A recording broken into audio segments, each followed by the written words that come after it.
Welcome to the Keeping It Israel podcast with Jeff Feuders, where Jeff and his guests talk everything Israel as it relates to Christian faith and the church. If you are a Christian and you stand with Israel, you will be encouraged and challenged by this podcast. And if you're not so sure about the whole Israel thing, you need to learn how your faith connects with Israel and why standing with Israel matters. Now here's Jeff with today's guest. Well, thank you for joining us for the podcast today. And today, this podcast is part 2. We started last week with Daniel and Jalene Geppert from Herzliya Israel. And they shared with us their story of how the Lord brought them together, called them together into ministry. And today we're going to pick up that conversation and listen to what it is that they are doing in the city of Herzliya as they work with the King of Kings Ministries and the congregation there in that city. So let's join the conversation already in progress. Don't know. You just don't know. Yeah. So that's how it happened. 2 years commuting, and how long now have you been at Herzliya total? Almost three and a half years. 3.5 years. So when you transitioned to live there full time, I know a little bit of the backstory. I'm just a little fuzzy on some of the timing. You guys, when you first went to help the congregation there, you helped to transition them into a location, an actual physical location that you leased. It was more of an office building type space, and you guys made it work. I know there was lots of challenges. You had to do some renovations, but really the heart was to have some sort of permanent location. And I've been in this place that God provided for you, and I'm still blown away that you guys have this. So talk to us a little bit about where you're at now and how you got there. So you got it all right. Our first service that we led as pastors was the very first service in our own facility for the very first time. Before that, it was always in somebody's home. So that was for 2 years in an office building. We made that somehow work. Looking back, I don't know what we were thinking or how we did it. But anyway, so we, at the end of the 2 years, we had to make a decision and either renew the contract or find something else. And over the 2 years, we had always, well, especially Jalene, I couldn't see myself doing it, but Jalene always had that thought, like, could we not find a big house where we as a family could live in and have the service and other congregational events there as well, which again, as a pastor kid, where sometimes you're in a situation like this with your family, and I was for some time, that wasn't really the ideal for me, and we had some other people say it's not really possible, like you never find anything like that, way too expensive, your landlord will never allow this, especially when it comes to music, what's in your neighborhood, it's way too loud. But Jalene was like, let's just try it. And she contacted a real estate agent, and we just looked at a lot of 10, places. 12 places. You don't have too many options because we need to see we need something for 80 to 100 people we need. Yeah. So, especially to grow into. So we saw some places, and then at some point we walked into this house and just felt like we walked through the door and we're like, if there are 2 bedrooms, then this is gonna work. So, you probably have to see some photos, but it's pretty, it's a very beautiful place with a very large space, high ceilings, like just made for entertainment. Not saying that the service is entertainment, but it's perfect for a congregation. We have multiple bathrooms and children's room and nursery all in this house. And just again, coming from a place where it's like people trying to discourage or with negative thoughts, and just I have to give Jalene the credit here, well, and God, but just being consistently looking for that and just having the faith for something to make that work. So it's really like it's in the heart. Yeah. I was going to say, the other thing you didn't mention is when I pulled up to park the first time we came to visit, you also have a beautiful baptismal tank Yes. right out in the front. We will get you to send a couple of photos, and I'll edit them into the video so that people watching on YouTube can actually see, because this is an incredible gift from God. Yes, And it is. I love the fact that I personally love the fact that God uses our wives, Daniel, to speak to us and to help motivate us and push us forward. This has been my experience over my ministry. When Clyde and Marion first approached us about taking over First Century Foundations, I dragged my heels like crazy. I mean, I was in a big church in Mississauga. We were doing great. Everything was good. And it was Sharon who finally one day said to me, I don't understand. What is it that you're waiting for? You were made for this, right? So our wives, we need our wives to help motivate us and move us ahead. And sometimes to sort of push the dream. And so Jalene, you were going to say something about all of that. Yeah, well, I was just gonna say, like, the place that we were renting before in this high-rise building was a lot of money, and we didn't have the opportunity to do a lot of things throughout the week. We wouldn't have been able to have like worship ministry or children's ministry outside of just like the congregational setting. So this is one reason why it pushed us to look for something different. And in Israel, what you have to understand is that this is a Jewish country. Jewish religion is very strong here. So people aren't very accepting of what we're doing here. And so the idea of being in a home and doing something like that was just like really kind of a big idea. It's not something that a lot of people would do here. But because it was so expensive to be in this small space, this is one of the most expensive cities to live in. We thought, let's see what the pricing is in like a big home and go from there. And so this place that we have now is the exact same price that we were paying for the small office space, but we have the ability to do anything that we want in ministry. So that for us was just huge. And then we live here on the top floor. It's a 5-level property, and we live on the top floor, so we're able to just with maintenance of the place and everything, it was ideal for us, because when we were looking for apartments in the city, we couldn't find anything we could afford in the city. And I was like, Lord, if you're calling us to Herzliya, then I'm not going to live in the city next door because it's cheaper. Then there's no point of me moving from Jerusalem. That's how I saw it. If you're calling us to the city, then you're going to make a way in the city. And so this just worked out. It was the ideal situation. And it has been an incredible experience being here in this facility. Well, and Jalene just mentioned it. The rent for the two places is the same, but now that we live here as well, we pay rent at the congregation. And that basically, compared to the other place, we save a third of the cost. So the congregation saves that money. So it really helps us as a congregation as well. Helps us, helps the congregation saving a good chunk of money compared to the other place. And we get so much more. Yeah, so exactly. It's really the dream scenario. Yeah. Wonderful. Well, it's amazing when the Lord is up to something, he puts it together, and, we just have to kind of follow along. And I just am so blessed to see you guys so blessed. And, when I first met you, I think you invited me for dinner in Jerusalem, and none of this Herzliya thing was even happening at that point, but it was amazing to see how God has brought you along this journey. And, to visit the congregation, I have to say, if people are listening, watching, they stream their services.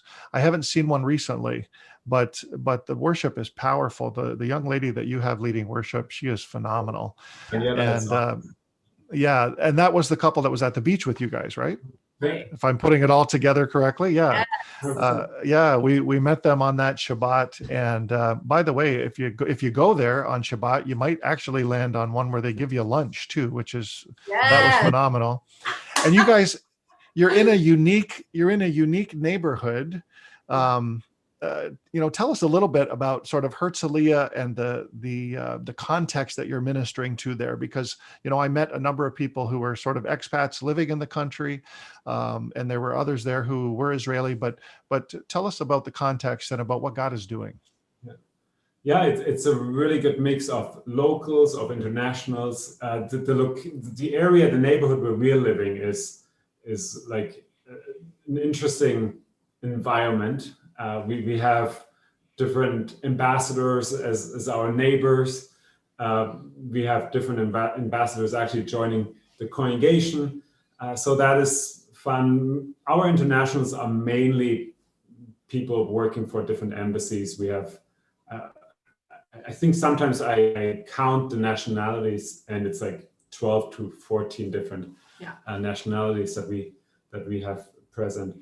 So that is even the flair of Herzliya. It's like very international. And what we really just love about being here is that we're connected. Like it's difficult for a pastor to tell his congregation, hey, share with your neighbor, talk to your friends, invite them to the congregation and be witnesses. And then, well, they can say, well, you don't even live here. So you may do the same, but we don't see it. Anyway, so that is kind of the great thing I'm preaching to myself as well when I say these things, but also for us getting into the families through our kids at preschool and all that. It's fine. It feels very, very special to us. And so Herzliya is also a very high-tech city. It's one of the wealthiest cities per capita in Israel. So we're in a very wealthy area here. A lot, like very Daniel said, very expensive. It's one of the most expensive cities in Israel. So we're kind of around a lot of, like, we're in a big home. So a lot of the people around us live in very large properties, and people are very wealthy. And there's a lot of like influential people that live in this city. So we're also very humbled, honestly, to be here, because it's like, we just don't feel like we have all these ambassadors coming to our meetings, and people that are really influential, people that are really in high tech. And we're like, Lord, you chose us. We are like the weakest, like, we're not the smartest people on the blog. I mean, Daniel's very smart, but no, I'm always just teaching myself, like, the Lord really, we don't need to be perfect for the Lord to put us in ministry. We don't need to be, I don't know what I'm trying to say, but we just don't need to be this perfect person for the Lord to put us in this kind of situation. And that's what I'm learning. The Lord's grace is so sufficient for us, and he's using us, and I don't even understand it, but God is using our experience and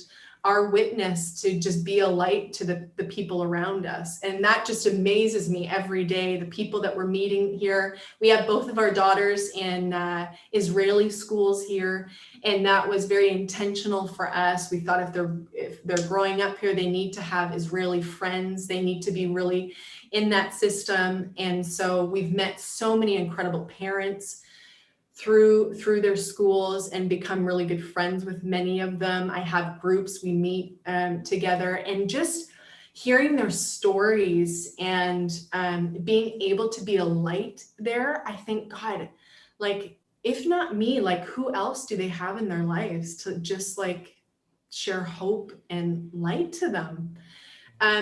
So I just feel very honored. We both feel very honored and privileged to be here in this kind of a situation. It's just amazing. Yeah, and you just the last week, Jalene had mentioned that she's been in touch a little bit more than I am with moms or parents from the school, and just talking to them, hearing their story, talking openly about divorce or abortion and all that. All it's like, sorts of things. It's so like, when these things are just normal, that you just throw them out there and it's like open for discussion.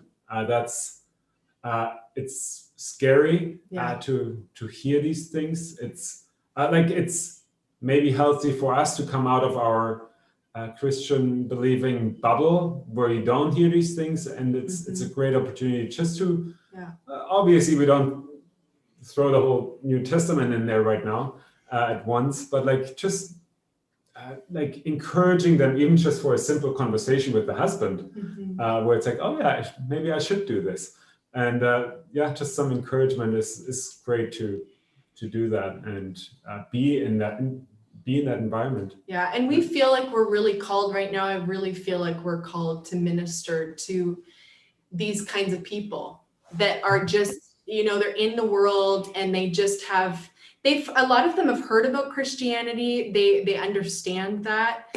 But just to be there and just to sit with them and have like a hot drink and just talk about life. I mean, we need believers more so in these kinds of situations, in these contexts, because sometimes we get so stuck in, like what Daniel said, like a Christian bubble, that it like shocks us whenever we hear these kinds of things. And it should, like, it's hard for me to hear this sometimes, but if I'm not there and I'm not, I just feel like these women need somebody. They need somebody to just be there, be a light.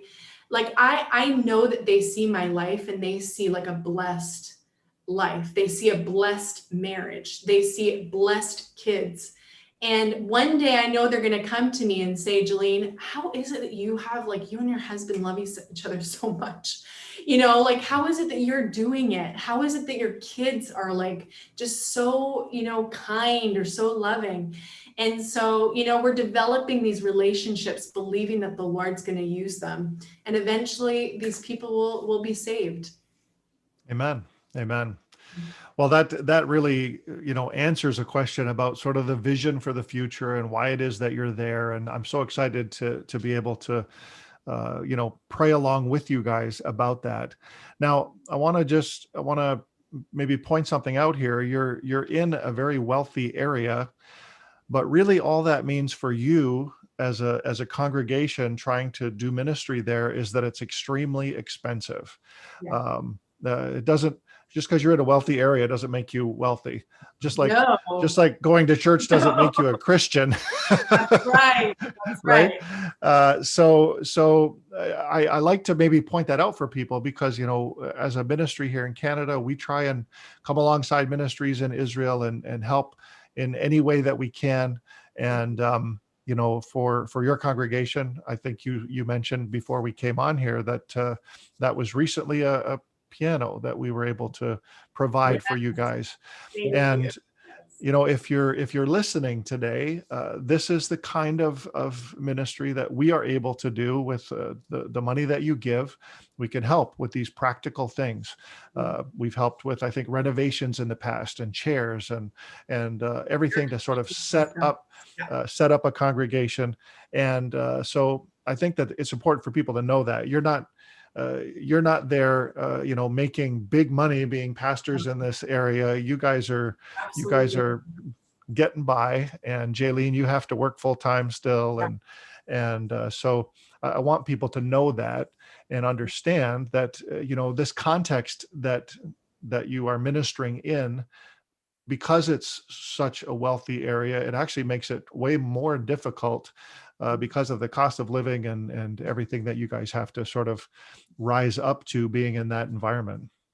It's very true. And when you see the house we get to live in and have the privilege to live in, and then you may get the idea,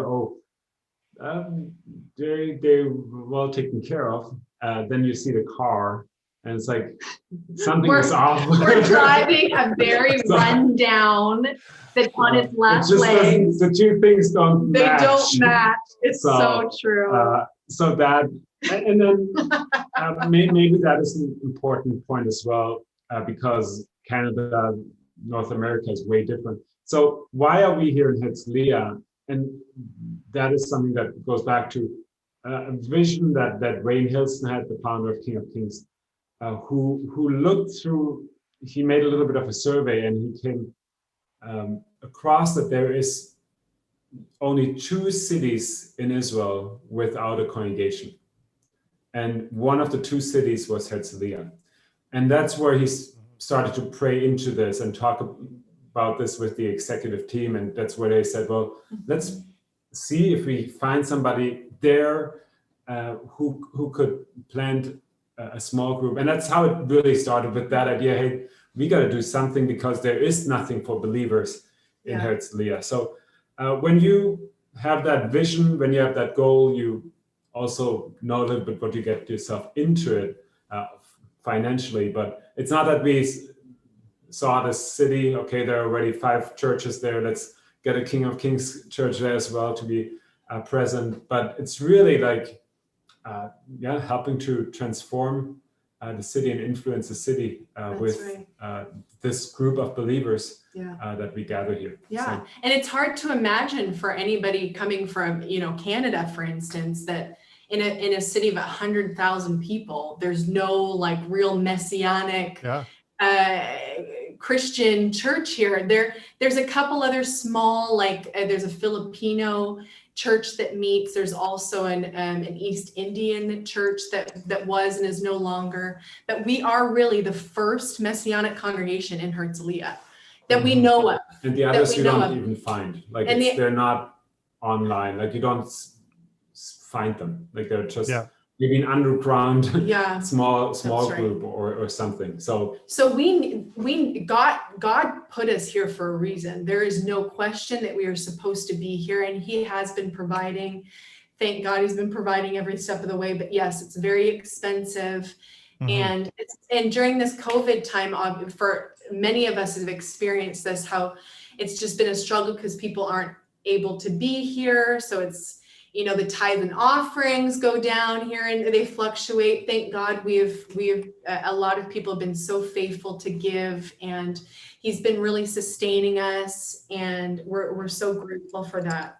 But there's still lots of things that we need, but the Lord will provide as he always has. And But thank you for your work, for your support, Yes. First Century Foundation that your team is putting in, and helping not just King of Kings Herzliya, but King of Kings Ministries, but so many other ministries here in Israel. You guys are doing an absolutely great job. Yeah. Thank you. Well, you're welcome, and we're humbled to be able to do it. It's very, very exciting, for us and for many Canadians to be able to be connected to something that is bringing the gospel, the message of the love of Yeshua to the Jewish people, to Arabs, to the nation of Israel. So that is our honor and our privilege. But we miss you guys. We miss being able to come and visit, and we hope that sometime, maybe next year we'll be able to come. But it's certainly been interesting for sure.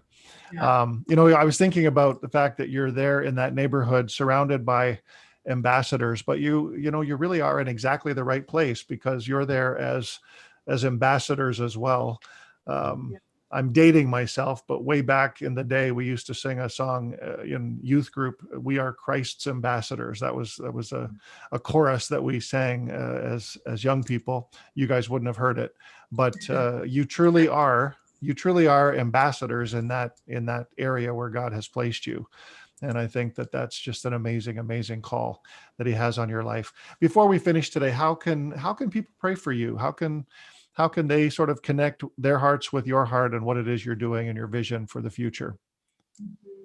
Well, really, the vision is to join forces with the believers here in Israel, in Herzliya, the locals, the internationals, and get them all together and influence the city and reach out to Israelis, to the people here that are locals in Herzliya. That's kind of the main goal, revealing the true face of Yeshua to them. More concrete, like one of, I think really the biggest success in outreach is something we had last Christmas, which sounds funny because usually we try to use the Jewish or the biblical holidays to like invite people and get a little bit of a messianic sense in there. But last year we used Christmas, and like and Israelis love Christmas. Sounds maybe weird because they don't believe in Jesus and all that, but they like the Christmas atmosphere. So we opened up the driveway and just had we sang carols. We had like a little bit of We had a a celebration with cookies and like, drinks, and it was outside with the nativity set, right, and it the drew in a lot fire, of and people. that was huge. That was a huge success for us, and we said for sure we're gonna do this next year, and then here we are. Right now we're allowed to have 20 people in one meeting outside and 10 inside. So we don't want to eliminate it, but we just have to, these days, we just have to think very creatively and find a way how to make this work, either in shifts or I don't know, especially when you invite people and you don't want to have them RSVP or something like that. So that is really just something very creative to make this work and do this in person, not as maybe online, because you get your own people you may get online, but reaching out to new people in your city is a little bit more difficult to do that online. And then we've been meeting in the park lately because we can't really meet inside with 10 people. Doesn't make much sense to start a meeting. So we've been meeting in the park just 2 minutes from here, and the main point is to really have fellowship time, to see each other. We have a service still online, but really to meet at the park, and then we do some worship and a prayer time together, and we do it out in the open. And it's kind of as if God is forcing us to just to live our faith outside. Like the park is full of kids and other families are coming and having a picnic, and the worship is, I wouldn't say we don't have a loudspeaker, but like Daniela is like her voice, you can hear her through the whole park. And number one, it's beautiful, and then just being able to be this light there and share what we're doing. It's really like as if God is putting these restrictions on us to be exposed to the people here in Herzliya. So it's like it's almost a blessing. We're getting into the rainy season, so we're gonna look at that a little bit differently. But the summer has almost been. You can, if you look at it, it's not just all bad. It's really a blessing to have that opportunity as well. Yeah. So for me, a big prayer would just be we've really been praying for this for the salvation of people in the city. I have such a burden for it, is just to see people's lives changed and transformed. And we have a big vision for the city. We see ourselves just as a ministry expanding and trying to help in whatever way we can.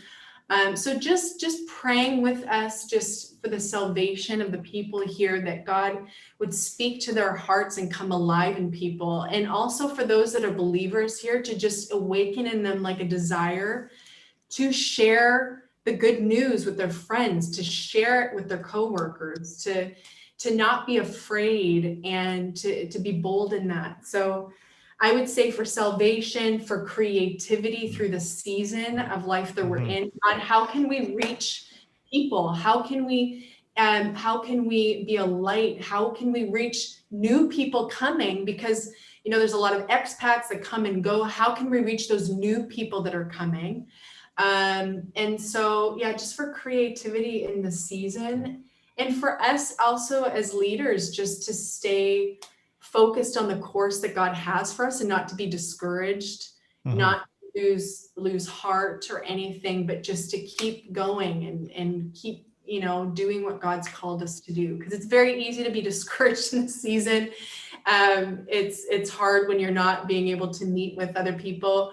And so now we're starting to see a little bit of light. We're back at the park, but we really want to be back here too, because still there's a lot of people who will not meet at the park. There's still people who are still worried and afraid to even gather at the park, which is crazy to think for me sometimes, but there are those people. And so we haven't seen them in almost a year, you know, like, so yeah. So just God, we need something to happen with this COVID. Like, I think we're all praying about that together. It's like, God, Yes. come on, we need a move. We need something to happen here. So I think that's pretty much it. Hey, babe? Yeah, it's good.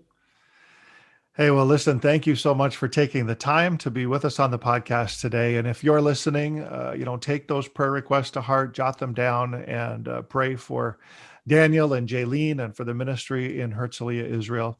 And I know that it means a lot. I travel all through Israel and talk to leaders there all the time, and they all tell me the same thing. The money is great, the projects are awesome, but knowing that people who don't even know us and they pray for us, that is something really special. Would that be?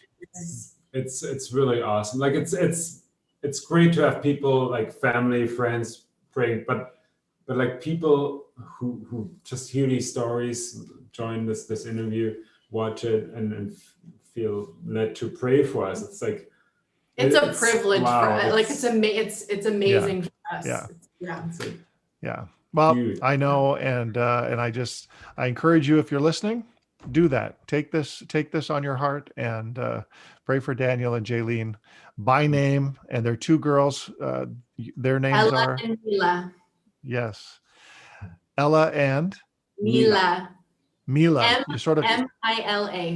you cut out there just for a second. So pray for them by name, and God knows who they are, and now you know who they are, and you can lift them before the Lord, and we encourage you to do that. Anyway, thanks for being with us today, and God bless you guys. Thanks so much. Jeff. Well, thank you for joining us for the podcast today, and I hope that Daniel and Jalene's story is refreshing for you, is challenging to you, and I hope that you will pray for them and for the congregation in Herzliya. It's an amazing work that God has called them to, and a very great example of the ministries that we support, the types of ministries that we support in the land of Israel. Daniel and Jalene are just doing an incredible job. They have such a vision and such a heart and such a passion for that city. And I would encourage you to pray for those requests that they mentioned. They just have a passion to see salvations happen in the city of Herzliya, to see people come to know Yeshua, and for that desire to awaken in the hearts of believers to share the good news with their neighbors. And they also said, pray for them, for their family. Pray that they would be encouraged and motivated, and that God would continue to use them, that they would not get discouraged. We want to just lift all of those things before the Lord. And you can be a part of what's happening in Herzliya through your prayers. And also, if you would like to give, we want to encourage you, firstcenturyfoundations.com/donate. You can make a charitable contribution through our ministry, either in Canada or the United States. We can reseat you for your giving. And I know that if you help ministries in the land of Israel, that God will bless you. He will pour out his favor on you as you sow that seed into Israel and to his heart for the Jewish people. And so just be encouraged today. Thank you so much for tuning in and for listening. We want to remind you that we have some great products on our website, things that you can get there. My book, Praying for the Peace of Jerusalem, is there. Our new documentary series, Miraculous Victories of Israel, is on there, and 6 one-hour documentaries about how God has intervened over the centuries for the Jewish people and on behalf of the people of Israel, both in the Old Testament all the way into modern days. And we just encourage you to check those out. MiraculousVictories.com is the website, and I would just love it if you would go and see what that's all about. I know that would be a real challenge for you, and a real something that would really minister to you. And so we encourage you to do that. Again, thanks for tuning in today. God bless you. And remember, as Christians, we stand with Israel.